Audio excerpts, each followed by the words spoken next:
अस्सलाम वालेकुम। लकीर पे ज़िंदगी के साथ मैं हूँ रेहान मलिक। मैं आपकी मुलाकात आज एक ऐसी शख्सियत से करवाऊँगा जिसका सफ़र अंधेरे से शुरू होता है और रोशनी और फूलों में जारी है।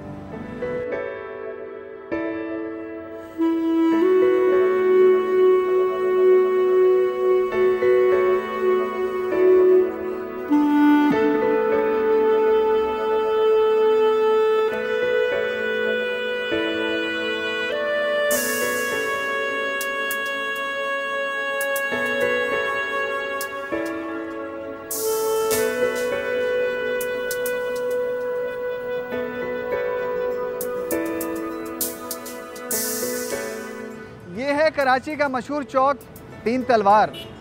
भुट्टो साहब के दौर में बनने वाली ये यादगार पाकिस्तान पीपल्स पार्टी का पहला इंतखाबी निशान तलवार की यादगार है। और ये इलाका क्लिफ्टन, जहाँ सिंध के बड़ों के बड़े बड़े बंगले और बड़ी बड़ी गाड़ियाँ हैं।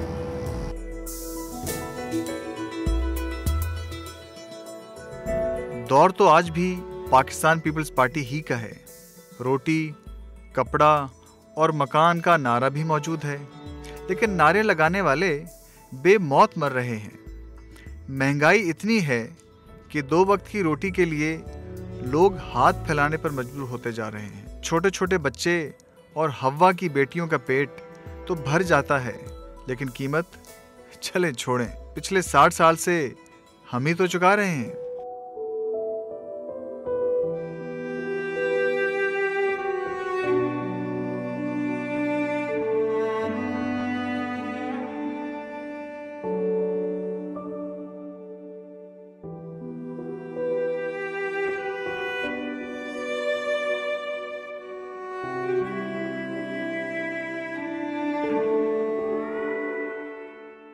भीख में जो मिलता है वो रोटी तो हो सकती है, पर रिस्क नहीं। रिस्क तो नाम है उस निवाले का जो ना सिर्फ पेट भरता है, इज्जत देता है और सुकून देता है।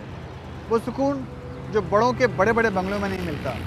अगर आपको ये निवाला चखना है तो चले मेरे साथ आमिर के घर।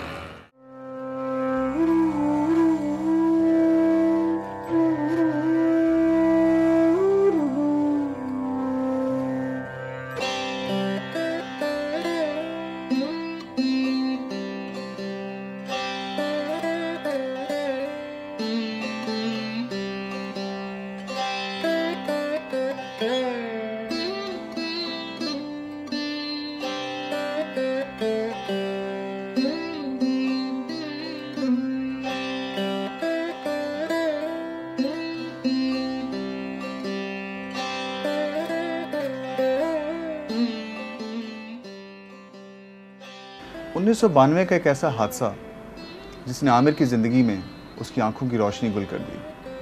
पूछते हैं आमिर से। जी आमिर, वो हादसा कैसे हुआ था आमिर? 92 में मुझे टाइफाइड हुआ था और उसके बाद टाइफाइड में मैं अस्पताल में एडमिट था। उसके बाद टाइफाइड ठीक हो गया था। उसके बाद ने जो मेडिसिन डिस्चार्ज होने के बाद खाई उसने मुझे रिएक्शन कर दिया। उसके बाद फिर उसने ऐसा शदीद रिएक्शन किया था कि मेरी पूरी स्किन उतर गई थी और आँखों पे भी असर हुआ था इसका, यानी बहुत प्रॉब्लम काफ़ी हो गई थी। उसके बाद ये कि सब तो ठीक हो गया मामला, मगर आँखों पर उसने बड़ा शदीद उसका रिएक्शन था तक कि आँखों के 3 साल तक इलाज कोशिश करते रहे डॉक्टर, मगर उसके बाद डॉक्टर ने भी जवाब दे दिया। फिर उसके बाद 96 में उन्होंने कोशिश की आँखों की तब्दीली के लिए। तो वो तब्दीली के बाद फिर मैं जब दोबारा ऑपरेशन के बाद मैं डिस्चार्ज होकर घर आया तो मेडिसिन जो यूज़ की तो उसने फिर रिएक्शन किया।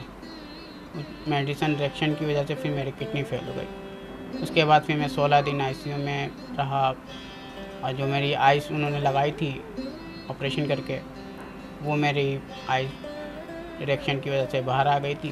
वो लम्हा तो बहुत ही कठिन लम्हा था बेटा हम लोगों के लिए, लेकिन हर कठिन मरहले को अल्लाह ताला ही गुजार देता है और बआसानी गुजारता है। जब आमिर की कैफियत हुई थी तो हम सब जैसे जिंदा ही मर चुके थे। इस हादसे का मैं जिम्मेदार मैं किसको मैं ठहराऊँ? हमें काफ़ी लोगों ने बोला डॉक्टर पे केस करें और मुख्तलिफ लोगों ने बोला कहा, मगर सबसे बड़ी मेरे पेरेंट के लिए सबसे बड़ी यही थी कि मेरी ज़िंदगी बचे, इसलिए कि 16 दिन ICU पे रहना।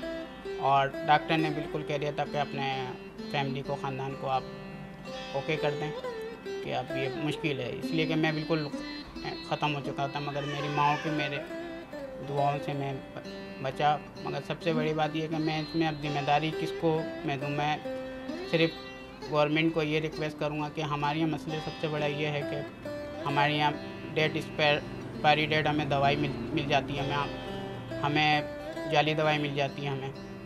अब हम किसको पकड़ेंगे? अगर हम डॉक्टर को बोलते हैं तो डॉक्टर हम बोलेगा आपने जाली दवाई खाई है, तो हम कहाँ से उनको पकड़ सकते हैं? या अगर हमें एक्सपायरी डेट दवाई दे दी गई है तो हम किसको पकड़ सकते हैं? यहाँ हम किसी को नहीं पकड़ सकते। इस पर कोई ना कोई कानून गवर्नमेंट को बनाना चाहिए कि मेहनत से और मुसीबत से घबराया नहीं इसने। एक दिन भी इसने शिकवा गिला मुझसे नहीं क्या किया कि अम्मी हमारी आँखें नहीं हैं या हमारी सेहत अच्छी नहीं है, कभी भी नहीं कहा इसने। इसकी वजह से हम लोग सबकी हिम्मतें बंधी रही, वरना एक दिन ही हमारे सामने आंसू गिराता कि अम्मी हम आप सबको किसी को नहीं देख सकता हूँ, तो हम लोग बहुत रेजा रेजा हो जाते। घर में कितने मेहमान आए, नए भाई बहनों की शादियाँ हुई, ये बेचारा ने नहीं देखा, ना अपनी बहनों को देखा, ना अपनी भाभियों को देखा, लेकिन कभी इसने अपनी ज़ुबान पर नहीं लाया, दुख का इजहार नहीं किया हम लोगों से। तो 97 में फिर मैंने एजुकेशन हासिल करी। जब मेरी एजुकेशन 92 में जब मैं बीमार पड़ा तो उसके बाद सारी एजुकेशन सब कुछ मेरी रह गई थी।